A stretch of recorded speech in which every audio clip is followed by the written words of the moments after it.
जब बात व्यक्तित्व की आती है, उसका मतलब होता है उस व्यक्ति को देखकर आप कैसा महसूस करते हैं।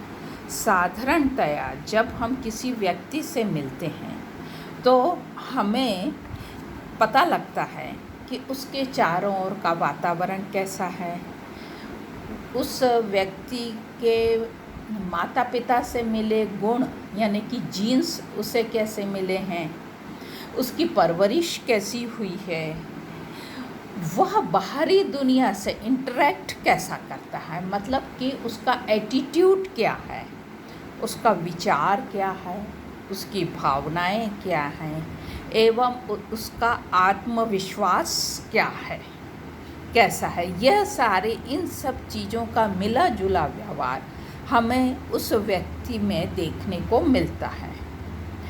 वह व्यक्ति दूसरों से कैसा व्यवहार करता है, इसका 85% असर हमारे व्यक्तित्व पर पड़ता है। अब यदि मैं बात कहूँ व्यक्तित्व के विकास की, तो क्या है व्यक्तित्व का विकास, यानी कि आपके व्यक्तित्व में पॉजिटिवली सकारात्मक परिवर्तन ही व्यक्तित्व का विकास है, जिसको कि मैंने 5 पॉइंट्स में बांटा है। सबसे पहला, आपको एक अच्छे श्रोता होना। श्रोता होने का मतलब है एक गुड लिसनर। ईश्वर ने हमें एक जीभ एवं 2 कान दिए हैं। इसका मतलब है कि हमें बोलना कम है परंतु सुनना ज़्यादा है। जब हम किसी व्यक्ति के साथ उसकी बात को सुनते हैं तो इसका मतलब है कि उसको महत्व देते हैं, और इस महत्वता से हमारे उसके रिलेशनशिप भी अच्छे होते हैं और हमारे व्यक्तित्व में भी परिवर्तन आता है। अतः इससे हम सिर्फ अपनी ही बात नहीं कह पा रहे हैं, हम उसकी बात को भी महत्व देते हैं, यानी कि आप एक अच्छे इंसान हैं। यह एक अच्छे श्रोता में ही संभव हो सकता है, और इससे धीरे धीरे हमारे व्यक्तित्व में विकास होता है। ज्ञान का होना, ज्ञान का होने का मतलब अपने नॉलेज का विस्तार करना। और नॉलेज का विस्तार कैसे होता है? किताबें पढ़ने से। यदि हम जितनी ज़्यादा किताबें पढ़ेंगे, चाहे ये नॉलेज हमें टीवी से भी मिला हो, हमें मोबाइल से भी मिला हो, बुक्स से भी मिला हो, उतना ज़्यादा हमारे पे अपना कॉन्फिडेंस बढ़ता है, क्योंकि आप उस विषय की पकड़ में को अपने में संग्रहित करते हैं। और जब यह बातें प्रैक्टिकली आपको दुनिया में ज़रूरत पड़ती है तो समय के अनुसार उसका उपयोग भी करते हैं। तो ज्ञान का होना व्यक्तित्व के विकास का एक मुख्य आधार है। तीसरा पॉइंट है सकारात्मक बदलाव। सकारात्मक बदलाव यानी कि पॉजिटिव चेंज, जिसके बारे में आजकल बहुत ज़्यादा चर्चाएं होती हैं। सकारात्मकता कैसी होती है? सकारात्मक यानी किसी भी कार्य को हम 2 रूप से देख सकते हैं, चाहे नकारात्मक रूप से चाहे सकारात्मक। सपोज़ किसी ने कहा आपको अच्छी इंग्लिश नहीं आती।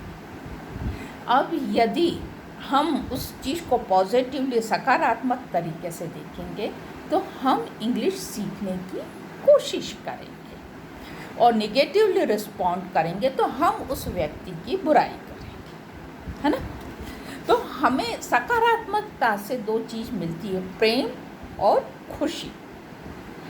यह प्रेम और खुशी हमारे शारीरिक एवं मानसिक रूप से स्वस्थ रहने के लिए काम आती है। इससे हमें हाइपरटेंशन नहीं होता है, मेंटल इलनेसेस नहीं होती हैं, डिप्रेशन नहीं होता है, स्ट्रेस नहीं होता है। रादर इसकी जगह यह हमारे विश्वास को और ज़्यादा बढ़ाता है।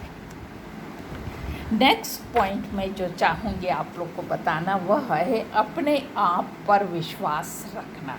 That means self confidence. हर व्यक्ति का विश्वास अलग अलग तरीके से प्रकट होता है।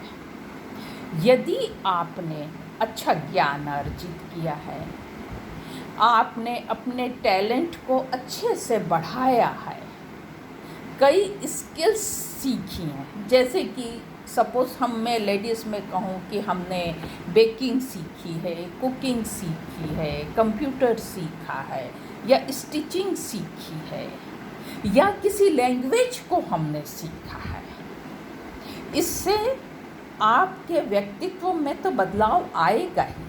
आपको अपने आप पर विश्वास होगा, क्योंकि जितने एक व्यक्ति में संपूर्ण योग्यताएं नहीं होती, तो कभी भी अपने मन में हीन भावना नहीं लाने का है कि मुझसे वह काम नहीं बनता। रादर यह देखना है कि मुझसे क्या काम अच्छे से बनता है, या मैं कौन सा काम ज़्यादा अच्छे से कर सकती हूँ।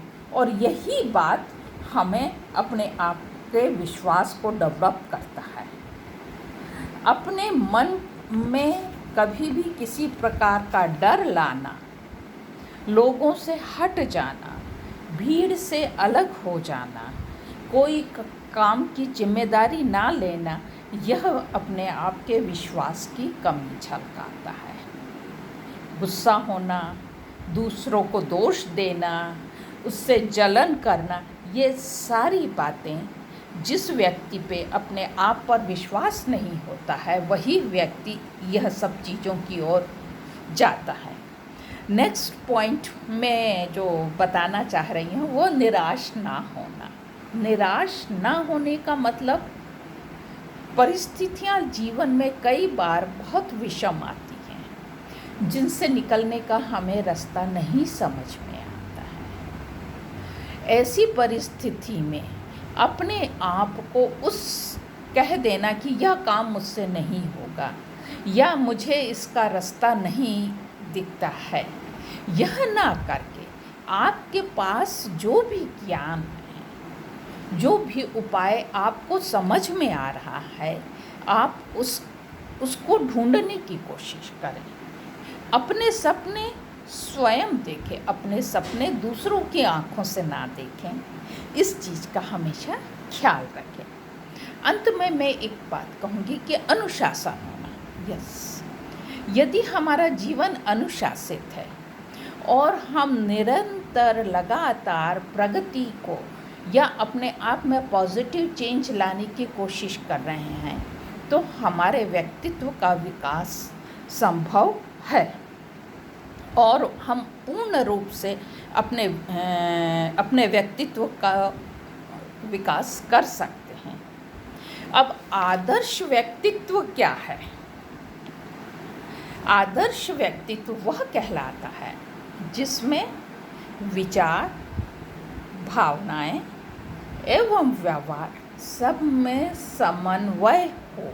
यानी कि ऐसा ना हो कि वो कंटिन्यूअस विचार में ही हैं, या हाईली इमोशनल हैं, या व्यवहारिकता है परंतु विचार और भावनाएं नहीं हैं। इन सब का सामंजस्य ही एक अच्छे व्यक्तित्व का लक्षण है।